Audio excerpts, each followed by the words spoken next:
دل کو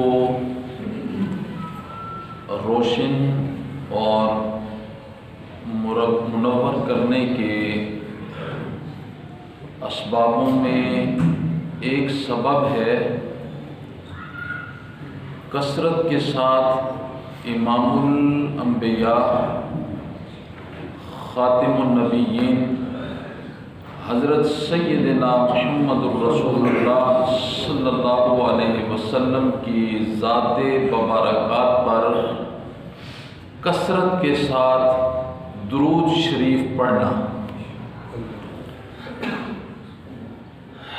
امام الانبیاء حضرت سیدنا محمد الرسول اللہ صلی اللہ علیہ وسلم نے فرمایا،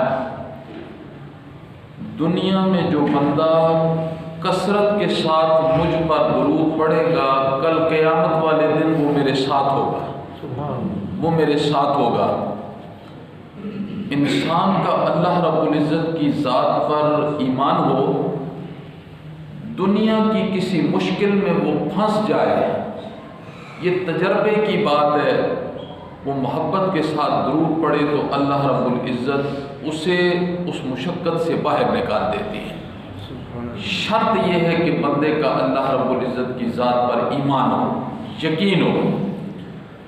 اللہ رب العزت کی جو محبت ہے رسول اللہ صلی اللہ علیہ وسلم کے ساتھ، اس کا اندازہ آپ اس بات سے لگا سکتے ہیں، مہربانی اس قدر ہے، اللہ نے اپنے کلام کا ایک وزن رکھا ہے۔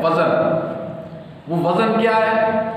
اللہ نے فرمایا میرے کلام کا جو ایک لفظ تلاوت کرے گا نا، میں اسے 10 نیکیاں دوں گا، 10 درجے بلند کروں گا، 10 گناہ معاف کروں گا۔ اللہ اکبر۔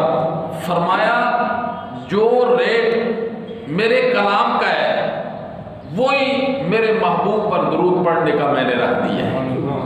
جو ریٹ میرے کلام کا ہے وہی ریٹ میں نے درود پاک پڑھنے پر رکھ دیا ہے۔ جو بندہ ایک مرتبہ درود پڑھے گا، اللہ رب العزت اس پر 10 رحمتیں نازل فرمائیں گے، 10 گناہ اس کے معاف فرمائیں گے، وہ 10 درجات اس کے بلند فرمائیں گے۔ دل کو روشن کرنے کے اسباب میں کئی دنوں سے بیان کر رہا ہوں، ان میں ایک سبب کون سا ہو گیا؟ امام الانبیاء حضرت سیدنا محمد الرسول اللہ صلی اللہ علیہ وسلم کی ذات پر درود پاک بھیجنا۔ سب سے چھوٹا درود کیا ہے؟ صلی اللہ علیہ وسلم، صلی اللہ علیہ وسلم، صلی اللہ علیہ وسلم۔ یہ مشکل ہے کوئی؟ یہ سب سے چھوٹا درود ہے، بندہ چلتے پھرتے اٹھتے بیٹھتے بندہ یہ پڑھ سکتا ہے، اور ذکر کے لیے وضو کا ہونا شرط بھی نہیں ہے۔ پھر دلوں کے روشن کرنے کے لیے، دل کو روشن کرنے کے لیے ایک سبب کیا ہے؟ تہجد کی نماز پڑھنا۔ تہجد کی نماز پڑھنا۔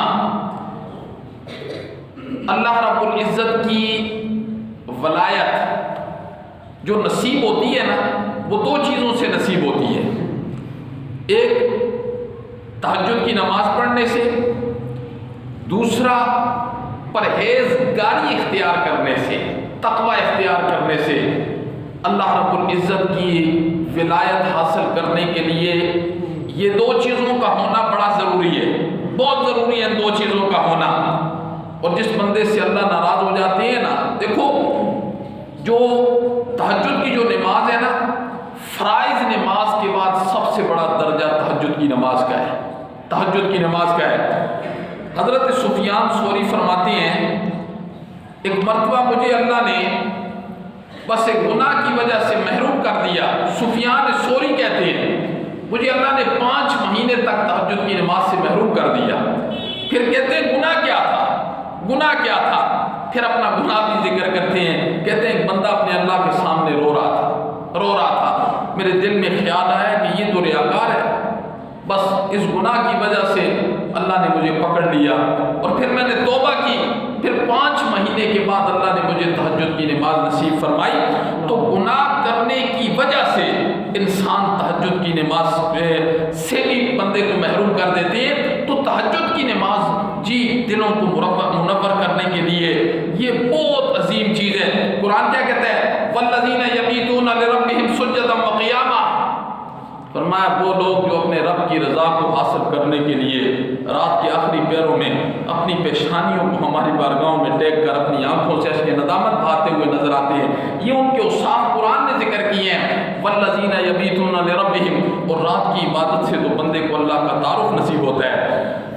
مولانا روم نے بڑی عجیب بات لکھی ہے، مولانا روم نے مثنوی میں بڑی زبردست حکایتیں نے وہ لکھتے ہیں۔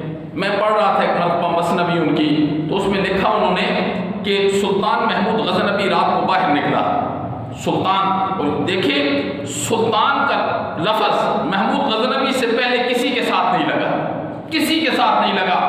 سلطان محمود غزنوی نکلا رات کو، میں دیکھوں رعایا کیا کر رہی ہے، تو رات اندھیرا تھا، باہر نکلا نا تو 4 ڈاکوؤں سے ملاقات ہو گئی۔ ڈاکو تھے، چوری کرنے کے لیے جا رہے تھے۔ انہوں نے سلطان سے پوچھا کون ہو؟ اس نے بڑا حاضر جواب آدمی تھا، اس نے کہا میں بھی تم میں سے ایک ہی، میں بھی تم میں سے ایک ہی۔ انہوں نے کہا آ جاؤ پھر، ہم تو ڈاکو ہیں، ہم تو ڈاکو ہیں۔ اچھا اب مشورہ ہوا کہ اپنے اپنے کرتب بتاؤ، اپنا اپنا فن بتاؤ، تمہارا فن کیا ہے؟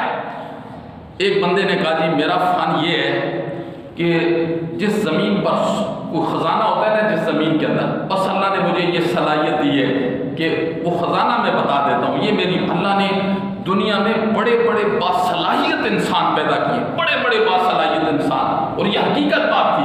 اس نے کہا جی یہ میری صلاحیت ہے کہ جس جگہ خزانہ ہوتا ہے نا، بس میں اپنے تجربے سے بتا دیتا ہوں کہ خزانہ کس جگہ ہے۔ اس نے کہا یہ اس کا فن بھی بڑا اچھا ہے۔ دوسرے سے پوچھا تو بتا تیرا کیا فن ہے؟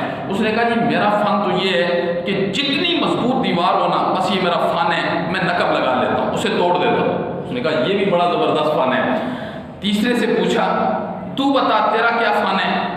اس نے کہا جی میرا فن یہ ہے، کتا جب بھونکتا ہے نا تو مجھے پتہ چل جاتا ہے یہ کیا کہتے ہیں، کتا جب بھونکتا ہے۔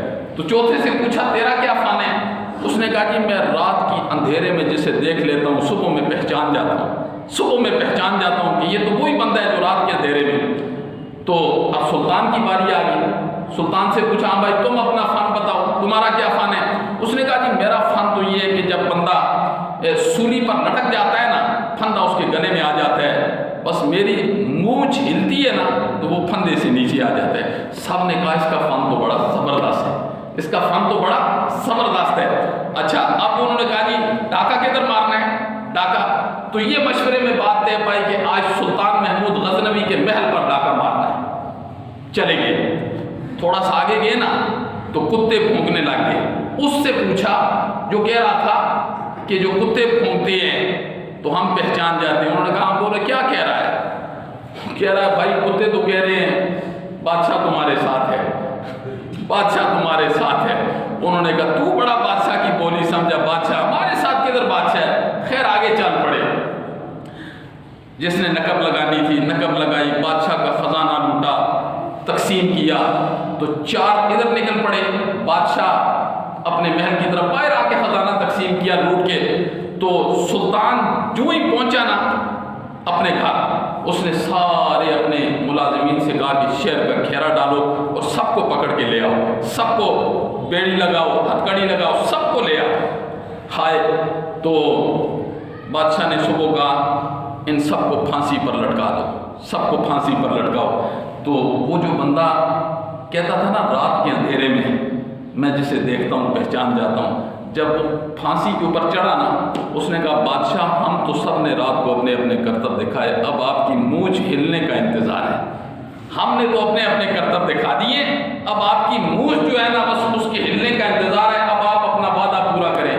بادشاہ مسکرا گیا، اس نے کہا نیچے اتار دو ان سب کو۔ یہ مولانا روم نے ایک واقعہ لکھا۔ مولانا روم واقعہ لکھنے کے بعد پھر اس کا سبق آموز ایک نتیجہ چھوڑ دیا۔ مولانا روم نے کہا دیکھو یہ 4 بچے ہیں نا، یہ رات کو پہچاننے والے کی وجہ سے بچے ہیں، جو کہتا تھا رات کے اندھیرے میں جیسے دیکھ لیتا ہوں تو صبح کی روشنی میں مجھ سے پہچان لیتا ہوں۔ انہوں نے کہا یہ 4 جو بچے ہیں نا یہ رات کے اندھیرے میں دیکھنے والے کی وجہ سے بچ گئے ہیں۔ تو مولانا روم نے کہا جو رات کی تاریکیوں میں اٹھ کے اپنے مالک کے سامنے سجدہ کرتا ہے اسے ہی اپنے مالک کی صحیح معرفت بھی حاصل ہوتی ہے۔ تو دلوں کو منور کرنے کا ایک سبب کیا ہے؟ ایک سبب ہے تہجد کی نماز پڑھنا. والذین یبیتون لربہم سجدا وقیاما. اللہ ہمیں عمل کی توفیق نصیب فرمائے. اللہم انت السلام و السلام تبارک یا ذا الجلال والاکرام برحمتک یا ارحم. جزاک اللہ.